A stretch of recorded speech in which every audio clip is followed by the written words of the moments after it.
Good evening, Mia Gradney here, along with Jeremy Rogowski in the KHOU 11 News Studio, catching up about this new documentary, a very powerful piece of work, One Pill, Fighting Fentanyl. This has been a project you worked on for several months. I want to take us back, though, Jeremy. How much did you know about this drug and its impact before you got started? As a journalist, sure, I saw the headlines. You know, we've covered this from time to time. But when you really take a deep dive into this issue and you start learning the hard facts and you start talking to the parents who've been affected, whose lives were torn apart, who lost their loved ones, that's when it really started to sink in, particularly as a father. I'm a dad of two teenage boys, and the families I was speaking to lost sons and daughters the very same age as my own. And I think that's really the scary part about this drug is the deaths that we're seeing are in people who are so young. They are. And you know, some fast facts about fentanyl. When you're talking the potency of this, 50 times stronger than heroin, 100 times stronger than morphine. And the key here, as we've been saying, Mia, is that these drug traffickers, they're deceptive. So they're mixing this fentanyl powder into pressed pills that look nearly identical to a Xanax or a Percocet or an Oxy or an Adderall, a lot of drugs that younger people are taking. And they're flooding social media. The problem is you don't know what you're getting. So you think you're getting one thing, but these are fake pills, and they are fatal pills too often.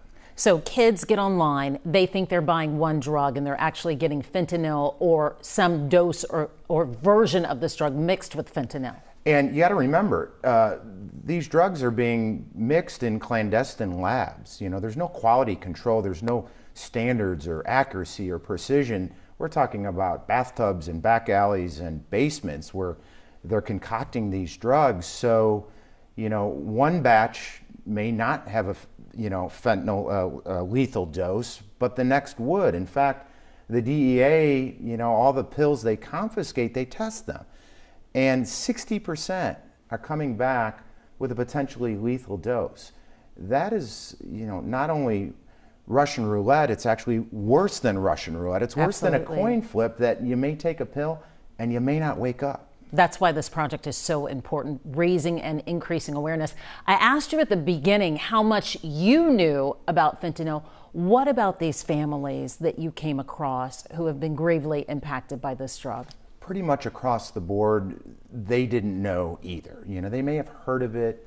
It's gotten a lot of coverage, right? But it really kind of took them from a surprise, and then obviously hit them over the head like a 2x4, and they're like, what happened here? Some of them had experimented with pills. Some of them had entrees and dabbled into marijuana. You're talking about parents? Or the kids. Okay, thank you. Thank you for the clarification. And these are good homes with loving parents who, were concerned when an issue popped up and did the right things, got their kids counseling, talked to them, so on and so forth. And then all of a sudden, one day, they either get a phone call or in a very grave case, they walked up to their son's bedroom, yelled his name, he didn't answer, and found him ice cold, lifeless in bed. That young man was 14 years old. Oh my goodness, far too young, far too young. And just one of the many victims of this drug. There really is a war against it now and an increasing fight, and leading that fight are the parents. Absolutely, and their stories are raw, they're real, and sometimes they're quite uncomfortable, frankly. They're a little bit in your face. And when you talk to these folks, you're like, why are you sharing these stories? Why are you sharing your most personal, your most difficult moments in life? They're like, it's to wake people up. Every parent I've talked to has a resounding message, me, and it's one that really hit home with me. They say, we weren't able to save our kids, but maybe by speaking out and spreading the word, maybe we can save yours. The strength and courage that it takes to do that, I can't imagine, but it's very admirable, and they're united in this fight. It is very admirable, considering all that they've been through and the grieving that they still do each and every day with a death of this nature. They've turned their pain into a passion, and they've found purpose in their pain, and that passion really, again, is to spread the word and to raise awareness, because they're of the mindset if they can save just one life in their son's or daughter's honor that they lost, that's a positive. This is very raw for them. You know, I've known you for so many years now, decades, and I've watched your work. And I think the thing that really caught my attention with this project, obviously that rawness from the families, but you in recording and talking about this project saying, this scares me. And I thought to myself, wait a minute, this is serious, because I don't often hear those words coming out of your mouth with these stories. Listen, we were all young and dumb, right? We all made mistakes Absolutely. At some point in our lives. I will raise the first to raise my hand.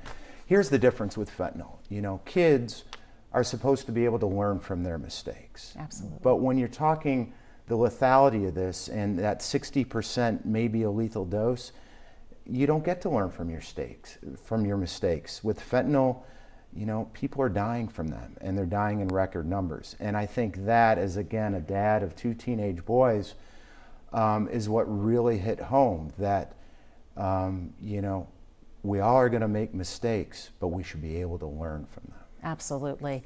And there's very much a predator and a threat out there in the form of these drug dealers who are going to social media and where our kids live there. This is prolific on social media. And you raise a good point, because we ask the question, if these dealers know that their product is killing their clients, then the next logical question is, why keep pushing it? Why keep selling it? And we talked to a lot of folks, from parents, from narcotics detectives, and the answer is pretty clear. MONEY. The bottom line for these drug traffickers is the bottom line. They're making so much money, and they know that this drug, if they don't pass away from it, it's super highly addictive. So they'll keep coming back. They'll keep coming back. And if somebody does die from it, well, they'll just find another client. And that sounds so crude and callous and cold, but it's the truth. And so that's what keeps driving this crisis. And that's why awareness is so critical. 2 months investigating this. I know you talk to families, you talk to investigators. What else will we hear in this documentary? So obviously there's a push at the state capitol to toughen some laws and to tackle this head on. We also, you know, go over those and where they stand, and how lawmakers are trying to move the needle in this fight. And we talked to several groups of parents who are making a difference in their own way. One that strikes me is a moving exhibit called the Texas Memorial Walkway, where again it's in your face, and it's a traveling, think of the Vietnam Memorial scaled down, and they built this from the ground up, and their message is, again, folks, this can happen to anybody. So many of these parents to me are saying, never say not my child. Never say it can't happen to me, it can't happen to my family. It can. And it sounds like shock therapy in a way. And these parents are like, listen, it is, because we're living it, and it's a nightmare they do not wish upon anybody. Mm-hmm. Advice to parents who haven't talked to their kids about this, or, you know, how do you move forward with this with kids? Grab their phone, have a conversation. Online right now, you know, these drug selling going on, they often talk in code and cryptic language. We help you decode the emojis that may be going on. And shoot straight. This is what I did with my own kids. You know, shoot straight and have them watch this and see what impacts them. And really just have a heart to heart. There's no magic recipe here. But the thing I want to leave you with is, don't do it tomorrow or the next day, or put it off to the next week. Have that conversation now. Do it now, and don't think not my kid. Yes. Is the big takeaway. Jeremy Rogowski, thank you so much. One Pill, Fighting Fentanyl, now streaming on KHOU.com and also on the KHOU 11 Plus app. It is must-see programming. Thanks so much, and have a good night.